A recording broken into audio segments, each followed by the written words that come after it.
بسم اللہ الرحمن الرحیم الحمد للہ نحمده ونستعینه ونستغفره ونعوذ باللہ من شرور انفسنا ومن سیئات اعمالنا من يهده الله فلا مضل له ومن يضلل فلا هادي له واشهد ان لا اله الا الله وحده لا شريك له واشهد ان محمدا عبده ورسوله اما بعد فان خير الحديث كتاب الله وخير الهدي هدي محمد صلى الله عليه وسلم وشر الأمور محدثاتها وكل محدثة بدعة وكل بدعة ضلالة وكل ضلالة في النار. أعوذ بالله من الشيطان الرجيم. بسم الله الرحمن الرحيم. الف لام را کتاب احکمت آیاته ثم فصلت من لدن حکیم خبیر اللہ تعبدوا الا اللہ اننی لکم منہ نذیر مبین وان استغفروا ربکم ثم توبوا الیہ یمتعکم متاعا حسنا الی اجل مسمى ویؤتی کل ذی فضل فضلہ وان تولوا فانی اخاف علیکم عذاب یوم کبیر الی اللہ مرجعکم وهو على كل شيء قدیر. وقال تعالی وتوبوا الى الله جميعا ايها المؤمنون لعلكم تفلحون. وقال تعالی یا ایها الذین آمنوا توبوا الى الله توبة نصوحا. محترم حاضرین، خطبہ مسنونہ کے بعد سب سے پہلے میں نے سورہ ہود کی ابتدائی 2-3 آیتیں تلاوت کی، جس کا سیدھا سادہ ترجمہ ہوگا الف لام را. یہ حروف مقطعات میں سے ہے، جس کے بارے میں اہل سنت کا موقف ہے کہ اس کی مراد اللہ بہتر جانتا ہے. اس کے بعد اللہ نے فرمایا کتاب احکمت آیاتہ ثم فصلت، کہ یہ ایسی کتاب ہے قرآن کریم جس کا تناسب یہ دھیان میں رکھیے کہ جس ماہ سے جس عشرے سے ہم گزر رہے ہیں، اس عشرے اور اس مہینے میں اس قرآن عظیم کا نزول ہوا، اور اسی کی مناسبت سے نسبت سے اس کی ساری فضیلتیں ہیں. یہ ایسی کتاب ہے، اللہ اسی کے بارے میں کہہ رہا ہے، یہ ایسی کتاب ہے احکمت آیات، جس کی آیتوں کو محکم بنایا گیا، مضبوط ہر اعتبار سے، معنی، مضمون، فصاحت، بلاغت، ترکیب، ہر اعتبار سے اس میں کوئی جھول، نقص، خامی کوئی نکال نہیں پائے گا، اور جس نے کوشش کی ناکام ہوا. ثم فصلت، پھر اس کے احکامات کو، واقعات کو، قصوں کو، نصیحتوں کو بہت تفصیل سے صاف صاف بیان کیا گیا. من لدن حکیم خبیر، یہ کس کی جانب سے ہے؟ حکیم خبیر، جو انتہائی حکمت والا، اس کی حکمت میں کوئی کمی نہیں، اور سب کچھ جاننے والا، ہر چیز سے باخبر ہے. تو اس کے کلام میں بھی اس کے حکیم و خبیر ہونے کی بات آئے گی. اس سے بڑھ کر بہتر کوئی کلام کوئی پیش کر ہی نہیں سکتا. اللہ رب العالمین نے آگے فرمایا اللہ تعالی. یہ قرآن کیوں اترا؟ اس کا بنیادی مقصد، اسے پہنچانے والا رسول. آگے ایمانیات کی 4-5 چیزیں آ جاتی ہے، بنیادیں. اللہ نے فرمایا کہ اللہ تعبدوا الا اللہ، یہ کہ تم اللہ کے سوا کسی کی عبادت نہ کرو. ثم توبوا اللہ تعالی اننی لکم منہ نذیر مبین، میں اللہ سے تمہیں کھلے طور پر ڈرانے والا، نذیر و بشیر، اور بشارت دینے والا ہوں. اللہ نے قرآن کو اتارا. قرآن کا اصل مقصود کیا ہے؟ توحید ہے، کہ اللہ کے سوا کسی کی عبادت نہ کرو، اور اللہ کے رسول، اس کو پہنچانے والے رسول، پیغمبر ہیں، ان پر ایمان لانا ہے. وہ بشیر اور نذیر ہیں، ہمیں ڈرا رہے ہیں، بشارت دے رہے ہیں. اس قرآن کو مانیں گے تو خوشخبری، نہیں مانیں گے تو بھیانک عذاب کا ڈراوا. اللہ کے رسول صلی اللہ علیہ وسلم نے کھلے طور سے پہنچا دیا. قرآن ہمارے سامنے موجود ہے. اس کے بعد اللہ تعالی رسول نے کہا وَأَنِ اسْتَغْفِرُوا رَبَّكُمْ ثُمَّ تُوبُوا إِلَيْهِ، اور یہ کہ تم اپنے پروردگار سے استغفار کرو، اپنی بخشش، معافی، مغفرت کروا لو. ثُمَّ تُوبُوا إِلَيْهِ، پھر اس کی طرف توبہ کرو، اس کی طرف متوجہ ہو جاؤ. یمتعکم متاعا حسنا، اس کا فائدہ یہ ہوگا کہ اللہ تبارک و تعالیٰ ایک مقررہ مدت تک کے لیے دنیا میں تم کو اچھا سامان زندگی دے گا. یہ زندگی کا سامان جس کو اللہ نے دوسری جگہ متاع غرور، دھوکے کا سامان کہا، یہاں متاع حسن کہا. یعنی اگر آپ ایمان کے ساتھ، آپ اللہ رب العالمین کی کتاب پر عمل کرنے کے ساتھ توبہ استغفار کر رہے ہیں، تو یہی دنیا کا سامان آپ کے لیے متاع حسن ہے. اللہ نے کہا یمتعکم متاعا حسنا الی اجل مسمى ویؤتی کل ذی فضل فضلہ، اور جو جتنا فضل والا ہوگا، عمل میں زیادتی کرے گا، اتنا اللہ رب العالمین اجر و ثواب میں اس کے اس کے جو اجر اور بدلے میں زیادتی کرے گا. یہ تو ایمان، توحید، استغفار اور توبہ کرنے والوں کے لیے ہے. وَإِن تَوَلَّوْا، لیکن اگر تم نے پیٹ پھیری، نہیں مانا، اکڑ گئے، لیکن اگر تم نے پیٹ پھیری فَإِنِّي أَخَافُ عَلَيْكُمْ عَذَابَ يَوْمٍ عَظِيمٍ یوم کبیر، تو میں بڑے دن کے عذاب سے، قیامت کے دن کے عذاب سے تمہارے بارے میں ڈرتا ہوں. إِلَى اللَّهِ مَرْجِعُكُمْ وَهُوَ عَلَى كُلِّ شَيْءٍ قَدِيرٌ، تم سب کو لوٹ کر اللہ کی طرف ہی جانا ہے اور وہ ہر چیز پر قدرت رکھتا ہے، پورا انصاف کرے گا. اللہ رب العالمین نے یہ جو ارشاد فرمایا قرآن کریم کی ان آیتوں پر غور کیجیے تو زندگی کے مقصد کو اور حاصل کو، کامیاب اور ناکامیاب ہونے کی بنیادوں کو بیان کر دیا یہ ایک چھوٹی سی 2-3 آیتوں. اللہ رب العالمین نے جہاں ہم کو اور آپ کو پیدا کیا، ہم ایک سیدھا سادہ جواب دیتے ہیں کہ پیدا کرنے کا مقصد کیا ہے، تو ہم کہتے ہیں اس لیے کہ توحید پر رہیں، صرف اللہ کی عبادت کریں اور دوسروں کی عبادت سے یعنی شرک سے بچیں. یہ بنیاد ہے.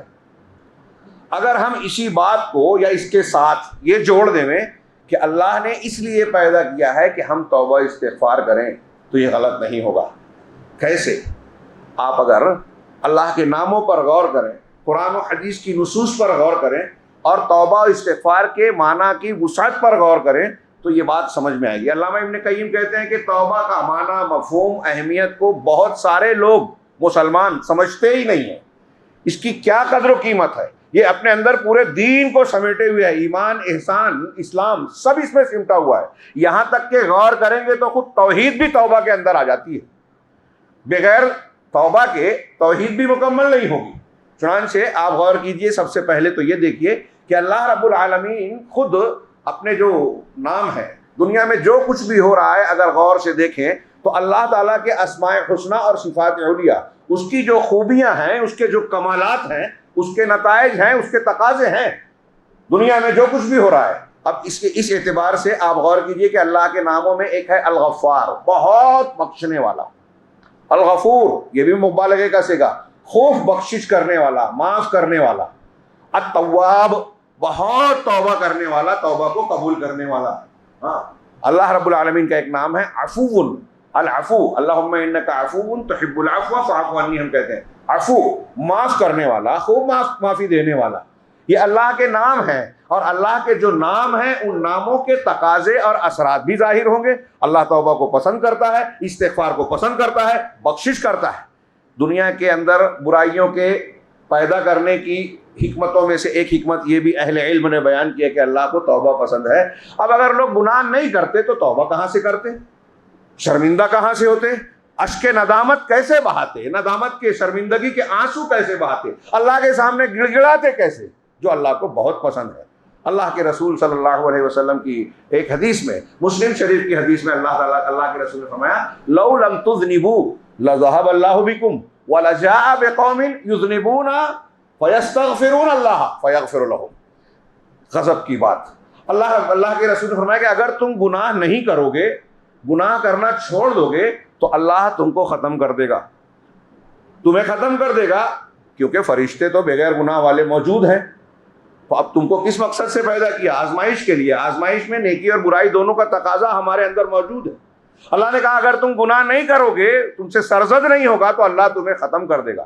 وَلَجَاءَ بِقَوْمٍ، اور ایسی قوم کو پیدا کرے گا، لائے گا جو گناہ کریں گے، یذنبون فیستغفرون، گناہ کریں گے اور اللہ سے معافی طلب کریں گے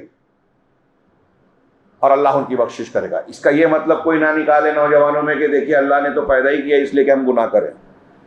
گناہ کرنے کے لیے پیدا نہیں کیا، معافی مانگنے کے لیے پیدا کیا، توبہ استغفار کے لیے پیدا کیا. حضرت آدم علیہ السلام نے بھی گناہ کیا، ابلیس نے بھی کیا. ابلیس اکڑ گیا، آدم نے توبہ کی. ابلیس راندہ درگاہ ہو گیا، توبہ کرنے والا مقبول ہوا. تو ہم کو کس کے راستے پر چلنا ہے؟ گناہ کر کے توبہ نہیں کی تو ابلیس کا راستہ. گناہ کر کے انسان سے خطا اور غلطیاں ہوتی ہیں، ہوگی، اور سچی توبہ بندہ کرے، اللہ کے جناب میں نادم ہو کر ندامت کے اشک بہائے اور عزم کرے کہ آئندہ یہ گناہ نہیں کروں گا. یہ ہے توبہ. توبہ کا معنی رجوع کرنا، پلٹنا اللہ کے. اس کی الگ الگ تعریف کی ہے لوگوں نے. جامع تعریف یہ کی ہے کہ کسی گناہ سے آدمی نادم ہو کر اس سے نیکی کی طرف، اللہ کے حکم کی طرف پلٹے اور اس گناہ کو ترک کرتے ہوئے یہ عزم رکھے کہ آئندہ یہ گناہ کبھی نہیں کروں گا۔ اور اگر وہ انسانی حقوق سے مسلمان کسی انسان کے حق سے تعلق رکھتا ہے، کسی کا مال کھایا ہے، غیبت کی ہے، ظلم کیا ہے، تو اس مال کو ادا کرے یا تصفیہ کرے، اس کی تحلیل کرے اور اس کا صفایا کرے، تب توبہ مکمل ہوگی۔ یہ ہے توبہ۔ عام طور سے توبہ کا لفظی معنی اللہ کی طرف پلٹنا، اور استغفار کا معنی معاف کرنا، غفران یعنی غفران الذنوب، گناہ کو مٹانا، پاک صاف کرنا۔ اب اگر دونوں اکٹھا استعمال ہوتے ہیں تو تھوڑا سا معنی میں فرق کرتے ہیں۔ استغفار یہ ہے کہ آپ نے جو ماضی میں غلطی کی ہے اللہ اس کو مٹا دے، اس کو ڈھانک دے۔ اور توبہ یہ ہے کہ آپ اللہ کی طرف متوجہ ہو کر یہ عزم کر رہے ہیں کہ آئندہ کبھی گناہ نہیں کریں گے، اللہ کی نافرمانی کا والا کام نہیں کریں گے۔ یہ مستقبل کی بات ہو گئی، یعنی استغفار ماضی اور یہ مستقبل۔ علامہ ابن قیم رحمہ اللہ نے اور دوسرے علماء نے بیان کیا کہ یہ بہت شاندار نعمت ہے اللہ کی۔ ہمارے ہاں ہم کہتے ہیں گیا وقت پھر ہاتھ آتا نہیں، بہت صحیح بات ہے، لیکن اللہ نے مومنوں کو ایک ایسی چیز دی ہے کہ گیا وقت آپ ہاتھ میں لے سکتے ہیں۔ وہ کیا ہے؟ وہ توبہ استغفار ہے۔ ماضی میں جو غلطیاں ہوئی ہیں سچے دل سے توبہ کیجئے، صاف ہو جائے گا، یہ ماضی ہے۔ مستقبل کے لیے نیت کیجئے کہ میں آئندہ کبھی گناہ نہیں کروں گا، نافرمانی نہیں کروں گا، معاملہ انشاءاللہ ٹھیک ہوگا، یہ مستقبل ہے۔ 3 وقت 3 زمانہ ہے، ماضی ہے، مستقبل ہے۔ ہمارے پاس بچتا ہے حال جو سامنے ہمارے موجود ہے، محنت اس میں کرنی ہے، توحید پر اس میں رہنا ہے، توحید کے تقاضے پورا کرنا ہے، عمل یہاں کرنا ہے۔ جو حاضر کو ضائع کرتا ہے اس سے بڑا احمق کوئی نہیں، اپنا وقت ضائع کر رہا ہے۔ ماضی کا خیال کرنا یہ اپنے حال کو برباد کرنا ہے کہ ماضی بیان کرتے رہیے تو حال کا موضوع کا وقت بھی آپ تباہ کر رہے ہیں۔ مستقبل میں امیدیں، یہ امیدیں خام ہیں، تمنا اور خام آرزویں ہیں۔ اگر آپ مستقبل کرتے رہے اور محنت نہیں کر رہے ہیں تو بھی بیکار۔ آپ کو حال میں محنت کرنا ہے، مستقبل کے لیے نیت کافی ہے، ماضی کے لیے توبہ استغفار صفائی کرنے کے لیے کافی ہے، مگر سچی توبہ ہونا چاہیے۔ تو میں یہ عرض کر رہا تھا کہ اللہ رب العالمین کے اسماء حسنی ہے معاف کرنے والا، توبہ کو قبول کرنے والا، توبہ کو پسند کرنے والا۔ اس لیے اللہ رب العالمین کو توبہ بہت ہی پسند ہے، بہت ہی پسند ہے۔ بخاری مسلم کی ایک حدیث تھوڑے الفاظ کے فرق سے ہے۔ ہاں، ایک بندہ گناہ کرتا ہے، اللہ کے رسول نے فرمایا ہاں، اور وہ توبہ کرتا ہے، کہتا ہے رب اغفر لی، پروردگار مجھے معاف کر دے۔ اللہ تبارک و تعالیٰ فرشتوں کے بیچ کہتا ہے کہ میرے بندے نے اذنب عبدی وعرف ان لہ ربہ، میرے بندے نے گناہ کیا اور وہ یہ جانتا ہے کہ اس کا ایک رب ہے جو گناہوں کو معاف کرتا ہے اور گناہوں پر پکڑ بھی کرتا ہے۔ اس نے مجھ سے معافی مانگی، تم گواہ رہو میں نے اسے معاف کر دیا۔ پھر بندہ سچی توبہ کرتا ہے، ارادہ ہے کہ آئندہ نہیں کروں گا، پھر وہ گناہ کرتا ہے، لیکن پھر کرتا ہے کہ اذنبت ربی فاغفر لی، پروردگار میں نے گناہ کر لیا پھر تو مجھے بخش دے۔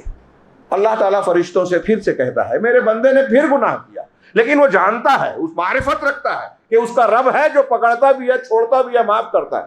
اس نے مجھ سے معافی مانگی، تم گواہ رہو میں نے پھر معاف کیا۔ تیسری مرتبہ بھی ایسا ہی ہوتا ہے۔ تیسری مرتبہ اللہ رب العالمین فرشتوں سے کہتے ہوئے یہ کہتا ہے کہ تم گواہ رہو میرا یہ بندہ جب تک گناہ کر کے معافی مانگتا رہے گا تب تک میں اسے معاف کرتا رہوں گا۔ صحیح مسلم کی ایک حدیث ہے کہ اللہ کے رسول صلی اللہ علیہ وسلم نے فرمایا کہ اللہ بندوں کی توبہ اس وقت تک قبول کرتا رہے گا جب تک کہ سورج مغرب سے نہ نکل جائے۔ یہ تو عمومی دنیا کی بات ہے، لیکن ہمارے اور آپ کو اتنا چانس نہیں ہے۔ ان اللہ یقبل توبۃ العبد ما لم یغرغر، اللہ تعالیٰ بندے کی توبہ کو اس وقت تک قبول کرے گا جب تک جان گلے میں نہ اٹک جائے، یعنی نزا کی حالت اور سکرات کا عالم نہ آ جائے، موت کے آثار نمایاں نہ ہو جائیں، تب تک اللہ تعالیٰ توبہ قبول کرتا رہے گا۔ اور کیسا رب العالمین کا دربار ہے، اس کی رحمت کا، مغفرت کا دامن کتنا وسیع ہے۔ ہاں، اللہ رب العالمین نے فرمایا یا عبادی قل یا عبادی الذین اسرفوا علی انفسہم، کہ اے محمد آپ لوگوں کو بتائیے، میری طرف سے یہ اعلان کیجئے کہ اے میرے بندو، اللہ کے بندو، جنہوں نے اپنے آپ پر اسراف کیا ہے، گناہ کیا ہے، لا تقنطوا من رحمت اللہ، اللہ کی رحمت سے مایوس نہ ہو جانا، ان اللہ یغفر الذنوب جميعا، اللہ تبارک و تعالیٰ تمام گناہوں کی بخشش کرتا ہے، یہاں مایوس ہونے کا سوال ہی نہیں ہے۔ اللہ تبارک و تعالیٰ نے بخاری وغیرہ میں واقعہ ہے کہ 99 قتل کیا ایک آدمی نے، ندامت ہوئی، اللہ کا ڈر پیدا ہوا، توبہ کرنا چاہا، سچی توبہ۔ ایک راہب کے پاس گیا، پڑھا لکھا نہیں تھا، عالم نہیں تھا، جیسے آج کل ہمارے یہاں بغیر ڈگری کے لوگوں کو لوگ فتویٰ پوچھتے ہیں۔ وہ گیا، پوچھا اور کہا کہ مجھ سے 99 قتل ہوئے ہیں، میں معافی چاہتا ہوں، بخشش چاہتا ہوں رب کی، کیا شکل ہوگی؟ کہا تو نے اتنا خون کیا ارے تیری بخشش ہی نہیں ہے. تو اس نے اسے بھی مار دیا. ہاں 99 مارا تو پھر 100 پورا کر دوں, جب جہنم میں جانا ہی ہے تو یہ تو بھی لے. اس کو بھی مار دیا ہمارے غصے کے, مایوسی کے. لیکن پھر خیال آیا کہ نہیں, مانگنا چاہیے, توبہ کرنی چاہیے. اور پھر ایک آدمی ایک عالم کے پاس گیا تو اس نے توبہ کی جو ہے تعلیم دی اور کہا کہ اللہ سارے گناہوں کی بخشش کرتا ہے.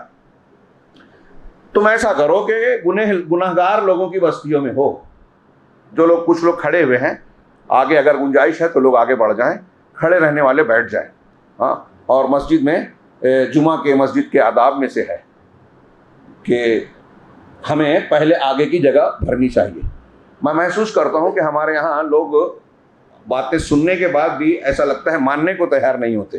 کوئی حرکت نہیں دیکھ رہا ہوں, اگر گنجائش ہے تو آگے بڑھ جائیں, پیچھے لوگ کھڑے ہوئے ہیں اور مل کر کھڑے ہوں. صحابہ کرام بعض مرتبہ ایسے بھی حالات آئے کہ ایک دوسرے کی پیٹھ پر سجدہ کیا, تو آگے اگر گنجائش ہے دوسروں کے لیے جگہ بنانی چاہیے. تو اللہ کے, میں یہ بتا رہا تھا کہ توبہ و استغفار کا اللہ رب العالمین کے یہاں کیا مقام ہے, کتنا پسند کرتا ہے رب العالمین. ہاں, یہاں علامہ ابن قیم کی ایک عبارت کا میں کا ترجمہ پیش کر رہا ہوں. وہ کہتے ہیں کہ توبہ دین اسلام کی حقیقت ہے. یہ میں اس لیے عبارت کا ترجمہ کر رہا ہوں کہ میں بیان کروں تو کافی وقت لگے گا. یہ باتیں جو چند سطور میں انہوں نے بیان کی ہے وہ شاید بیان نہ کر پاؤں. علامہ ابن قیم نے کہا کہ توبہ دین اسلام کی حقیقت ہے, بلکہ پورا کا پورا دین توبہ کے نام میں, توبہ کے لفظ میں شامل ہے. پورا دین شامل ہے. توبہ مانے پلٹنا. یہاں تھوڑی سی وضاحت کے لیے کہ اگر ایک آدمی توحید اختیار کر رہا ہے نا تو وہ شرک سے پلٹ کے توحید کی طرف آ رہا ہے. سنت اختیار کر رہا ہے تو بدعت سے توبہ تائب ہو کے سنت کی طرف آ رہا ہے. آپ نماز پڑھنے کا طریقہ فلاں اور فلاں نے یہ بتایا ہے, ہمارے امام کا, ہمارے مسلک کا یہ طریقہ ہے, پتہ چلا سنت کا یہ طریقہ ہے, آپ وہ طریقہ چھوڑ کے سنت کا طریقہ اختیار کر رہے ہیں تو آپ عمل سے یہ بھی توبہ کر رہے ہیں. ایسے سارے نکیوں میں حرام چھوڑ کر حلال کی طرف آ رہے ہیں, آپ توبہ کر رہے ہیں. یہ ایک سادہ معنی بتا رہا ہوں. توبہ کے معنی میں غیر مسلم اسلام کو قرآن مجید میں کہا فَإِن تَابُوا وَأَصْلَحُوا, اگر وہ توبہ کر لیں, اصلاح کر لیں, مطلب اسلام قبول کر لیں تو تمہارے بھائی ہیں. یعنی ایک کافر مسلمان ہوگا تو اس نے توبہ کی, کفر سے پلٹ کر اسلام کی طرف آیا, باطل کو چھوڑ کر حق کی طرف آیا, شرک سے ہٹ کر توحید کی طرف آیا. یہ ہے توبہ. تو علامہ ابن قیم کہتے ہیں کہ دین اسلام, بلکہ دین پورا کا پورا توبہ کے معنی میں شامل ہے. وَبِهَذَا اسْتَحَقَّ التَّائِبُ أَن يَكُونَ حَبِيبَ اللَّهِ, اور علامہ ابن قیم کہتے ہیں کہ اسی وجہ سے توبہ کرنے والا اس بات کا مستحق ہے کہ وہ اللہ کا محبوب بن جائے. اس لیے کہ فَإِنَّ اللَّهَ يُحِبُّ التَّوَّابِينَ وَيُحِبُّ الْمُتَطَّهِرِينَ. یہ قرآن کی آیت میں ہے کہ اللہ خوب توبہ کرنے والوں کو محبوب رکھتا ہے اور خوب طہارت حاصل کرنے والوں کو. طہارت پاکی ظاہر میں ہوتی ہے, شریر اور بدن کی ظاہر کی پاکی صفائی, اور توبہ باطن کا صابن ہے. گناہ کرنے سے جو ہماری اندر روحانی گندگی دلوں میں آلائش آتی ہے, توبہ کرنے سے وہ صفائی ہو جاتی ہے اس کی. تو اندر سے جو صاف ہو توبہ کر کے, باہر سے جو صاف ہو طہارت حاصل کر کے, اللہ انہیں خوب پسند کرتا ہے.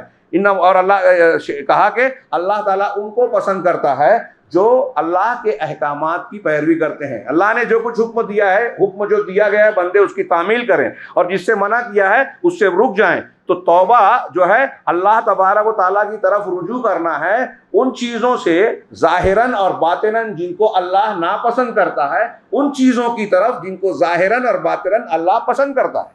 جو میں نے ابھی تھوڑی سی تشریح کی وہ بات آ گئی, اپنے الفاظ میں لمبی ہوئی, انتہائی شارٹ میں کہا شیخ نے یہ کہا کہ آپ ان چیزوں کو ظاہر اور باطن میں چھوڑ دیں جو اللہ ناپسند کرتا ہے. اب شرک ہے, بدعت ہے, سنت کی خلاف ورزی ہے, حرام کام ہے, گالی گلوچ ہے, غیبت ہے, جھوٹ ہے, یہ ساری چیزیں چھوڑ دیں جو اللہ ناپسند کرتا ہے. ظاہر میں بھی چھوڑ دیں, باطن میں بھی چھوڑ دیں, اور اسے چھوڑ کر ظاہر اور باطن میں وہ کام کریں, وہ چیزیں اختیار کریں جس کو اللہ پسند کرتا ہے. یہ توبہ ہے. علامہ ابن قیم کہہ رہے ہیں وَيَدْخُلُ فِي, اور اس کے نام میں توبہ کے لفظ کے اندر اسلام, ایمان, احسان سب داخل ہے. اور ایک مومن جتنے مقامات کی بحث کرتا ہے, مومن کے جتنے بھی مقامات ہیں وہ سب توبہ میں شامل ہیں. اسی لیے ہر مومن کی غایت اس کے معاملے کا آغاز اور اس کا اختتام, شروعات بھی توبہ سے, درمیان میں بھی توبہ اور آخر میں بھی توبہ کرنی ہے. اور یہ وہ غایت ہے جس کے لیے مخلوق کو پیدا کیا گیا ہے. توحید اور اللہ کا حکم اسی مقصد کا ایک جز ہے، بلکہ اس مقصد کا جزو اعظم ہے، بنیاد ہے توحید۔ اسی لیے اکثر لوگ، شیخ نے کہا اکثر لوگ توبہ کی قدر و قیمت کو جانتے نہیں ہیں اور نہ اس کی حقیقت سے واقف ہیں، چھ جائے کہ علمی طور سے، عملی طور سے اور حالت کے اعتبار سے توبہ کے حقوق کو ادا کریں ہیں۔ اور اللہ تبارک و تعالیٰ نے توبہ کرنے والوں کے لیے اور توبہ کے لیے اپنی محبت ایسے ہی نہیں خاص کی ہے، اور خواص کے لیے اپنی مخلوق میں خواص کے لیے ان کو خاص مقام ایسے ہی نہیں دیا ہے۔ اگر توبہ نہ ہوتا، ولولا ان التوبۃ اسم جامع، کہہ رہے ہیں کہ اگر توبہ اسلام کے حقائق، ایمان کے حقائق اور شرائع اسلام کا جامع نہ ہوتا تو رب تبارک و تعالیٰ اس پر اتنا خوش نہیں ہوتا، جسے اللہ کے رسول صلی اللہ علیہ وسلم نے بیان کیا کہ ایک آدمی ریگستان بیابان میں سفر کرتا ہوا جاتا ہے، سارا کھانے پینے کا سامان اس کے اونٹ پر لدا ہے، ایک جگہ آرام کرتا ہے، آنکھ کھلتی ہے تو دیکھتا ہے اونٹ ساز و سامان سمیت غائب ہے، تلاش کر کے مایوس ہو جاتا ہے کہ اب تو کوئی راستہ ہے ہی نہیں نکلنے کا، بچنے کا، کھانے پینے کا، چنانچہ وہ پھر سے وہیں سو جاتا ہے، اور پھر جب آنکھ کھلتی ہے تو دیکھتا ہے کہ اپنے سامنے اس کا اونٹ موجود ہے اپنے ساز و سامان سمیت۔ اتنا خوش ہوتا ہے کہ مارے خوشی کے وہ کہتا ہے اللہم انت عبدی وانا ربک، اے پروردگار تو میرا بندہ ہے میں تیرا رب ہوں۔ الٹا کہتا ہے تو میرا رب اور میں تیرا بندہ کہنے کی بجائے الٹا کہتا ہے، اس لیے کہ فرط مسرت میں اس کو اس کا احساس ہی نہیں ہے کیا یہ بندے کا معاملہ ہے، تو یہ جتنا خوش ہوتا ہے اللہ رب العالمین کسی گنہگار بندے کی توبہ سے اس سے زیادہ خوش ہوتا ہے۔ علامہ ابن قیم کہہ رہے ہیں کہ اگر شرائع اسلام توبہ اور استغفار کا معنی دین کے تمام ظاہر اور باطن احکامات کو شامل نہیں ہوتا تو اللہ تبارک و تعالیٰ اس سے اتنا خوش نہیں ہوتا، اس کا یہ مقام نہیں ہوتا۔ چنانچہ لوگ اسلام کے جتنے بھی بلند درجات اور مقامات کے سلسلے میں بات کرتے ہیں اور جتنے بھی حالتوں کا ذکر کرتے ہیں اس کی ساری تفاصیل اور آثار توبہ کے معنی میں داخل ہیں۔ اب یہاں غور کیجئے کہ اللہ رب العالمین اس قدر پسند کرتا ہے، وہ الغفار ہے، الغفور ہے، اور الستیر ہے، العفو ہے، التواب ہے، اس کے ناموں کا تقاضا ہے۔ اب یہاں دوسری طرف دیکھیے کہ اللہ کو جب اتنا پسند ہے توبہ و استغفار، یہی وجہ ہے کہ انبیاء کرام علیہم الصلاۃ والسلام کا معاملہ آپ دیکھیں گے کہ اعلیٰ ترین مقام پر ہیں۔ ہمارا عقیدہ ہے اور یہ ثابت ہے کہ انبیاء معصوم عن الخطا والنسیان ہوتے ہیں، کبیرہ گناہ نہیں کرتے، شرک بت پرستی کا سوال نہیں پیدا ہوتا، منکرات کا ارتکاب انبیاء سے ہو ہی نہیں سکتا۔ ان میں سے ایک کا چند لوگوں سے کچھ اجتہادی قسم کی وقتی خطا ہوئی ہے، اللہ نے فوراً ٹوکا اور انہوں نے اصلاح کر لی، اس اعتبار سے ان کا کوئی گناہ تھا ہی نہیں، پھر بھی وہ توبہ پہ توبہ کیے جا رہے ہیں۔ اور کہیں خطا ہوئی تو خوب توبہ کی۔ آپ دیکھیے کہ قرآن کریم میں اللہ تبارک و تعالیٰ نے جن پیغمبروں کا تذکرہ کیا ہے شاید ہی کوئی ملے جس کی دعاؤں میں آپ کو توبہ استغفار نہ ملے۔ ابن ابو آدم، ہمارے باپ حضرت آدم علیہ السلام، ان کی دعا آپ سب کو یاد ہوگی اور ہونی بھی چاہیے کہ جنت سے نکالے گئے، دنیا میں آئے، دعا کیا کی؟ ربنا ظلمنا انفسنا وان لم تغفر لنا وترحمنا لنکونن من الخاسرین، پروردگار ہم نے اپنے نفسوں پر ظلم کیا ہے، ظلمنا انفسنا وان لم تغفر لنا، اگر تو نے ہمیں بخشا نہیں اور وترحمنا اور ہم پر رحم نہیں کیا تو ہم گھاٹا اٹھانے والوں میں سو جائیں گے۔ کون کہہ رہا ہے؟ نبی پیغمبر، بخشش طلب کر رہے ہیں، مسلسل کر رہے ہیں۔ اسی طرح حضرت نوح علیہ السلام کی کئی دعائیں ہیں، سورہ ہود میں ان کے بیٹے کے تعلق سے جو کہا تو وہیں فوراً توبہ کی، اور سورہ نوح کے آخر میں ہے ان کی لمبی دعا میں بیچ میں ہے رب اغفر لی ولوالدی ولمن دخل بیتی مؤمنا وللمؤمنین والمؤمنات، پروردگار مجھے بخش دے، میرے ماں باپ کو بخش دے، اور ہر اس مومن کو، ہر اس شخص کو جو میرے گھر میں ایمان کے ساتھ داخل ہو، ایمان کی حالت میں، اور تمام مومن مردوں اور عورتوں کی بخشش کر دے۔ رب اغفر لی، نوح علیہ السلام کہہ رہے ہیں۔ حضرت موسیٰ علیہ السلام کی دعائیں دیکھیے، وہ کہتے ہیں حضرت موسیٰ علیہ السلام قال رب اغفر لی ولأخی وادخلنا فی رحمتک، پروردگار مجھے اور میرے بھائی کو بخش دے اور ہم کو اپنی رحمت میں داخل کر دے، وانت ارحم الراحمین، تو بڑا رحم کرنے والوں میں سب سے زیادہ رحم کرنے والا ہے۔ ایک دوسری جگہ پر کیا دعا ہے، بلیغ دعا ہمیں یاد رہنا چاہیے۔ اللہ کے رسول حضرت موسیٰ علیہ السلام دعا کر رہے ہیں انت ولینا فاغفر لنا وارحمنا وانت خیر الغافرین واکتب لنا فی ہذہ الدنیا حسنہ وفی الآخرہ، کہ انت ولینا، پروردگار تو ہی ہمارا مالک ہے، کارساز ہے، ولی ہے، ہاں فغفر لنا لہذا تو ہمیں بخش دے، ورحمنا ہم پر رحم فرما، وانت خیر الغافرین اور تو سب سے بہتر مغفرت کرنے والا ہے، واکتب لنا فی ہذہ الدنیا حسنہ وفی الآخرہ، اور اس دنیا میں بھی ہمارے لیے اچھائی لکھ دے اور آخرت میں بھی۔ یہ موسیٰ علیہ السلام کی دعا ہے۔ کئی دعاؤں میں سے میں ایک ایک بطور نمونہ پیش کر رہا ہوں، قرآن کریم میں موجود ہے۔ حضرت سیدنا ابراہیم علیہ السلام کی کئی دعائیں، کئی جگہ مغفرت اور توبہ کا مطالبہ۔ یہ مشہور دعا سورہ ابراہیم میں، رب اجعلنی مقیم الصلاۃ ومن ذریتی ربنا وتقبل دعاء ربنا اغفر لی ولوالدی وللمؤمنین یوم یقوم الحساب، کہ پروردگار مجھے نماز کو قائم کرنے والا بنا دے، دعا مانگیے۔ کچھ لوگ آ کے بتاتے ہیں، کہتے ہیں کہ نماز کا طریقہ ہمیں پتہ ہے، سنت یہ ہے، لیکن ہم اگر یہ سنت کرنے لگے، رفع الیدین یا فلاں اور فلاں سنت، ہم مان رہے ہیں کہ سنت ہے، لیکن عمل کرنے لگے تو لوگ ناراض ہو جائیں گے، جھنجھٹ پڑ جائے گی۔ ان کو دعا مانگنی چاہیے اس رمضان میں کہ اللہ طاقت دے کہ لوگوں سے زیادہ اللہ کا ڈر ہمارے دلوں میں پیدا ہو۔ یہی امتحان ہے۔ جو یہ نہیں کرتے وہ حکومت قائم کرنے کی بات کرتے ہیں، سنت کے پر عمل کرنے میں شرم آتی ہے، ڈر لگتا ہے۔ یہاں بھی توبہ کیجئے، سنت کے طریقے کو اختیار کیجئے، غیر مسنون طریقوں کو چھوڑ کر توبہ کیجئے، اللہ اور رسول کے طریقے پر آئیے۔ اپنے اندر اتنا ایمانی حوصلہ تو ہونا ہی چاہیے، ورنہ ہم کس نام کے مسلمان، کس معنی کے مسلمان ہیں؟ تو اللہ حضرت ابراہیم کہہ رہے ہیں کہ مجھے نماز قائم کرنے والا بنا، وہ مقیم الصلاۃ ومن ذریتی، اور میرے اولاد کو بھی اور نسل کو بھی، ربنا وتقبل دعا، پروردگار تو میری دعا کو قبول کر لے، ربنا اغفر لی ولوالدی، پروردگار مجھے اور میرے والدین کی بخشش فرما، وللمؤمنین اور مومنوں کی بخشش فرما یوم یقوم الحساب، جب حساب کا دن قائم ہوگا۔ یہ سیدنا ابراہیم علیہ السلام کی دعا، حضرت ایوب کی دعا، دوسرے انبیاء کی دعا، حضرت صالح کی دعائیں دیکھیے، حضرت شعیب کی دعائیں دیکھیے، حضرت یونس علیہ السلام سے کی غلطی کا بہت شہرہ ہے، مچھلی کے پیٹ میں گئے، ان کی جو دعا ہے دیکھیے، توحید اور توبہ۔ میں کہہ رہا ہوں دنیا میں ایک دوسرے سے جڑے ہوئے ہیں، زندگی کا مقصد ایک توبہ بھی ہے۔ اللہ دو چیزیں ہم سے پسند کرتا ہے، کہ صرف اس کی عبادت کریں، شرک نہ کریں، اور انسان کی حیثیت، انسان ہونے کی حیثیت سے ہم سے غلطیاں ہو گئی تو ہم اللہ تعالیٰ کے سامنے جھکیں، گڑ گڑائیں، روئیں، شرمندگی کے ساتھ اس سے توبہ کریں سچی۔ یہ اللہ کو بہت پسند ہے۔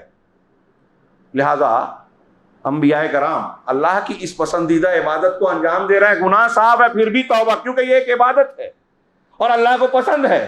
آپ کا گناہ صاف ہو گیا پھر بھی آپ توبہ کر رہے ہیں تو آپ کے درجات بلند ہوں گے، مقام اونچا ہوگا، اللہ رب العالمین سے قربت حاصل ہوگی۔ اللہ رب العالمین ایسے لوگوں پر فخر کرتا ہے، ایسے لوگوں سے خوش ہوتا ہے جو سچی توبہ ششک ندامت کے ساتھ بہاتے ہیں، اللہ کے سامنے گڑ گڑاتے ہیں۔ چنانچہ آپ دیکھیں کہ حضرت ابراہیم علیہ السلام، یہ انبیاء کرام توبہ کر رہے ہیں، حضرت یونس علیہ السلام دعا مانگ رہے ہیں، دعا کی قبولیت کے لیے جملہ بتایا گیا آپ، اور ہم چاہتے ہیں کہ اللہ ہماری دعا قبول کرے تو حضرت یونس کی اس دعا سے سیکھیے، لا الہ الا انت سبحانک انی کنت من الظالمین۔ ہمارے ہاں کچھ لوگ مصیبت ٹالنے کے لیے اس کا ورد کرتے ہیں کہ 100 لوگ 150 جمع ہو گئے، دانے پر یہ پڑھتے ہیں، اتنی 1000 مرتبہ ہوتی ہے۔ یہ بدعت ہے، بدعت سے مصیبتیں نہیں ٹلے گی اور آئے گی۔ سنت پہ عمل کیجئے، اللہ سے تنہائی میں جو دعا کے آداب ہیں، جو مسنون طریقے ہیں ویسے دعا کیجئے، اور پھر ان الفاظ سے اور ایسے کئی الفاظ جو قرآن و حدیث نے بتائے مانگیے۔ ان کلمات میں دیکھیے کہ لا الہ الا انت، یہ توحید ہے کہ پروردگار تیرے سوا کوئی عبادت کے لائق ہے ہی نہیں، سبحانک تو پاک ہے، کوئی شریک نہیں ہے تیرا، شرک سے پاک ہے، انی کنت من الظالمین، میں ہی ظالمین میں سے ہوں، میں ہی گناہ کرنے والوں میں سے ہوں، تو معبود ہے، پاک ہے، میں گناہ کرنے والا ہوں، معاف کر دے۔ مفہوم یہ ہوا۔ مچھلی کے پیٹ میں، میں اکثر کہتا ہوں کوئی نیٹ ورک نہیں تھا، کوئی تعلق نہیں تھا، اللہ تعالیٰ نے سنا، ہمارے پاس کوئی ذریعہ نہ ہو، کوئی وسیلہ نہ ہو، دشمن بڑے ہیں، سپر پاور ہیں، خلاف تنظیمیں ہیں، سازشیں ہیں، ایجنسیاں ہیں، ڈرنے کی کوئی ضرورت نہیں ہے۔ اللہ سے اپنا کنیکشن مضبوط کیجئے، کہیں بھی رہیں، توحید اور توبہ اختیار کیجئے۔ یہ توبہ اللہ تبارک و تعالیٰ ہم سے چاہتا ہے، ہماری جو مصیبتیں آتی ہیں اس کا نتیجہ یہی ہونا چاہیے۔ سورۃ توبہ میں اللہ نے کہا اولا یرون انہم یفتنون فی کل عام مرۃ او مرتین، کیا یہ دیکھتے نہیں کہ سال میں 1 یا 2 مرتبہ ان کو فتنے میں ڈالا جاتا ہے، طوفان آتا ہے، زلزلہ آتا ہے، پریشانیاں آتی ہیں، حکمراں کی طرف سے جو ہے ظلم ہوتا ہے، آفتیں آتی ہیں، فتنے آتے ہیں، سال میں 1 یا 2 مرتبہ آتا ہی ہے، ثم لا یتوبون ولا هم یذکرون، پھر بھی توبہ نہیں کرتے اور نہ نصیحت حاصل کرتے ہیں۔ مطلب یہ کہ ان مصیبتوں کا ایک نتیجہ یہ ہونا چاہیے کہ ہم توبہ کریں، اللہ کی طرف پلٹیں، اللہ کی دین کی طرف پلٹیں، یہ دیکھیں کہ ہم سے کہاں غلطی ہو رہی ہے، ہم سے کہاں کوتاہی ہو رہی ہے، اپنے گناہ کے نتائج اپنے گناہوں کو دیکھیں. بعض سلف کا طریقہ یہ تھا، ایک مرتبہ کسی سلف کو راستے میں ایک آدمی مل کر اس سے ان سے جو ہے برا بھلا کہنے لگا. کہا یہاں رکو، میں گھر میں سے آتا ہوں. تھوڑی دیر گئے، تھوڑی دیر کے بعد واپس نکلے. پوچھا اندر جا کے آپ نے کیا کیا؟ کہا میں نے اللہ سے 2 رکعت نماز پڑھ کے اللہ سے دعا کی کہ اے اللہ مجھ سے جو بھی گناہ ہوا ہے جو میرے علم میں شاید نہیں ہے تو مجھے معاف کر دے. جس گناہ کی وجہ سے اس شخص کو تو نے مسلط کیا، تو انہوں سے کہا کہ میں نے جا کے اندر اللہ سے دعا مانگی کہ تم نے جو میرے ساتھ بدتمیزی کی ہے، ہاں میرے اوپر مسلط ہوئے ہو، یہ یقیناً میرے کسی نہ کسی گناہ کا نتیجہ ہے، اس لیے میں نے جا کے اندر توبہ کی. اب سوچیے ہم مسلمانوں کو کیا کرنا چاہیے. آج کتنی مصیبتیں، کتنے پریشانی، کتنے ٹینشن ہیں، لیکن لوگوں کو یہ سمجھ ہی میں نہیں آتا نا. سیاسی طاقت ہو، ایسی تدبیر ہو، فلاں کے در پہ جا کے جھکیں، ڈگری لے لیں، معاشی طاقت حاصل کریں اور نئی تنظیم بنا لیں، پارٹیوں سے جڑ جائیں. دنیا کی باتیں جو اللہ اور رسول نے بتایا وہ نہیں کرتے. یہ انبیاء کرام، میں نے کچھ نبیوں کے تھوڑے سے نمونے بتائے، اس سے بھی صرف یہ حصہ اللہ کے نام، اللہ کا پسند کرنا، توبہ کرنے والوں کو ایک مومن کے لیے ابھارنے کے لیے کافی ہونا چاہیے کہ توبہ کا عاشق بن جائے، اس کو چاہنے والا، اس کے خوب عمل کرنے والا بنے. دوسرے انبیاء کرام معصوم ہیں، صاف ہیں، پھر بھی توبہ پہ توبہ کر رہے ہیں. نمونہ ہے ہمارے سامنے اور یہ توحید کی دلیل بھی ہے. آپ اللہ کے نبی جناب محمد رسول اللہ صلی اللہ علیہ وسلم کا طریقہ دیکھیے. اللہ کے رسول صلی اللہ علیہ وسلم نے کہا، بخاری مسلم کی 20 حدیثیں، کہا کہ لوگوں اللہ تعالیٰ سے خوب توبہ استغفار کرو. میں ایک دن میں 100 مرتبہ سے زیادہ اللہ سے توبہ استغفار کرتا ہوں. حضرت ابن عمر کی، یہ بخاری مسلم کی روایتیں ہیں، حضرت ابن عمر کے ابو داؤد کی روایتیں کہتے ہیں کہ اللہ کے رسول صلی اللہ علیہ وسلم ایک مجلس میں بیٹھتے تھے تو ہم گنتے تھے کہ ایک ہی مجلس میں اٹھے بغیر آپ کتنی مرتبہ توبہ استغفار کرتے ہیں. تو ہم نے سنا کہ آپ 100 مرتبہ کہتے تھے رب اغفر لی وتب علیہ انک انت التواب الرحیم، کہ پروردگار تو مجھے معاف کر دے اور مجھ پر میری توبہ کو قبول کر لے، یقیناً تو بڑا توبہ کو قبول کرنے والا، بہت مہربان ہے. نبی پاک سید المرسلین، خاتم النبیین، رحمت للعالمین، ایک مجلس میں 100 مرتبہ، اور آپ کہہ رہے ہیں کہ میں خود 100 مرتبہ ایک دن میں توبہ کرتا ہوں. تم بھی کرو. بعض روایتوں میں ہے کہ 70 مرتبہ یا 70 مرتبہ سے زیادہ آپ توبہ استغفار کرتے تھے. استغفار کی کتنی دعائیں بتائی. آپ نے فرمایا استغفر اللہ الذی لا الہ الا هو الحی القیوم واتوب الیہ، میں اللہ تبارک و تعالیٰ سے پناہ مغفرت چاہتا ہوں جس کے سوا کوئی معبود برحق نہیں ہے اور جو زندہ ہے اور القیوم ہے، قائم رہنے والا، قائم رکھنے والا، ہاں ساری کائنات کو سنبھالنے والا، اسی کی طرف توبہ کرتا ہوں. یہ جو کہے گا 3 مرتبہ تو اس کے سارے گناہ معاف ہو جائیں گے، چاہے وہ دشمن کے سامنے پیٹ پھیر کر بھاگا ہی کیوں نہ ہو. یہ صحیح حدیث کا مفہوم بتایا.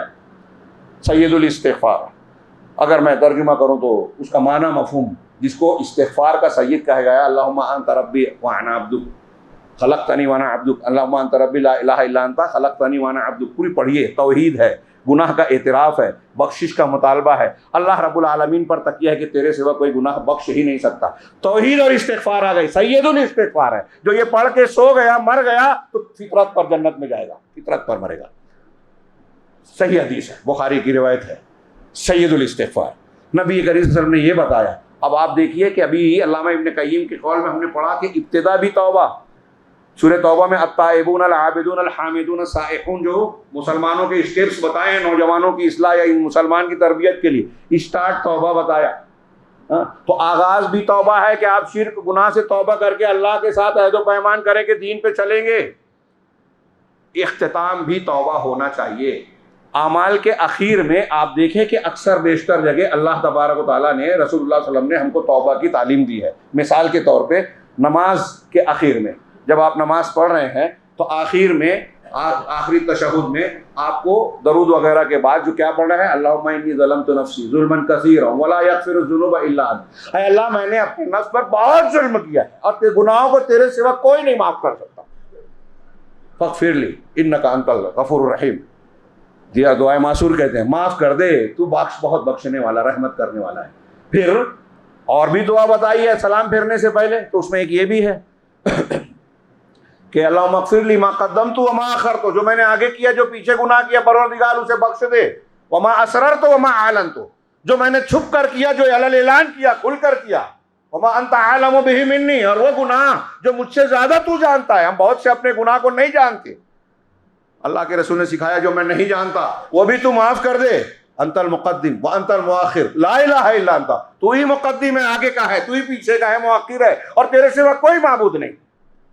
یہ سلام پھیرنے سے پہلے سجدے کی دعا میں سے ایک دعا بتائی, اللہم اغفر لی ما اسررت وما رب اغفر لی کیا ہے ذنبی کلہ دقہ وجلہ واولہ وآخرہ وعلانیتہ وسرہ, کہ پروردگار جو بھی میرا گناہ ہے دقیق ہو یا بڑا ہو, چھوٹا ہو یا بڑا ہو, کھلا ہو یا چھپا ہو, ہاں جو میں نے کھل کر کیا, چھپے کیا, جو بھی کیا سب معاف کر دے پروردگار. سجدے میں اللہ کے رسول یہ دعا بھی پڑھ دیتے.